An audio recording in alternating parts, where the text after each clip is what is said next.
Sir আমি চলে এসেছি, তাড়াতাড়ি মিটিংটা শুরু করুন। রাধিকা, তুমি বিয়ের ড্রেস পরে এসেছো কেন? স্যার আমি আপনাকে বলেছিলাম আজকে আমার বিয়ে, কিন্তু আপনি বলেছিলেন তোমার বিয়ে হোক বা কেউ মারা যাক, আজকের এই মিটিংয়ে উপস্থিত হতেই হবে। এই তো আমি এসে গেছি, এখন মিটিং শুরু করুন। মানতেছি আমি তোমাকে এরকম বলেছিলাম, তাই বলে তুমি বিয়ের আসর থেকে বিয়ের ড্রেস পরে সরাসরি মিটিংয়ে চলে আসবে? না আসে কি উপায় আছে স্যার? আপনি সেদিন আমাকে কি বলেছিলেন, আপনার কি সেটা মনে নাই? স্যার কোনোভাবে মিটিংটা কি একদিন পিছিয়ে দেওয়া যায় না? শুধুমাত্র একদিন। চুপ করো। কেন আমি মিটিং পিছিয়ে দিব? তোমার বিয়ের জন্য কি আমি আমার কোম্পানির লস করব? আর সেই লসের টাকা কি তোমার বাবা দিবে? তোমাকে এই মিটিংয়ে উপস্থিত থাকতেই হবে, বুঝলে? স্যার আপনি তো জানেন সোমবারে আমার বিয়ে, আপনি যদি মিটিংটা একদিন পিছিয়ে দিতেন তাহলে আমি মিটিংয়ে উপস্থিত হতে পারতাম। আমি তো তোমাকে বললাম, তুমি যদি সোমবারে এই মিটিংয়ে উপস্থিত না থাকো তাহলে তোমাকে আমি এই চাকরি থেকে বের করে দেব।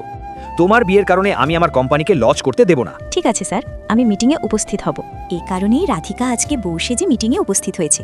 এরপরে যা হলো তা দেখলে তোমরা সকলে অবাক হয়ে যাবে। আল্লাহর এই সুন্দর নামটি দেখে যে ভিডিওতে লাইক করে চ্যানেলটি সাবস্ক্রাইব করে দিবে। হে আল্লাহ, তুমি তাদেরকে হজ করা তৌফিক দান করো। এভাবে রাধিকা বিয়ের আসর থেকে বউ সেজে মিটিংয়ে আসার কারণে এই ক্লায়েন্ট দুটি সুজয়ের সাথে যা করলো তা তোমরা দ্বিতীয় পর্বে দেখতে পাবে।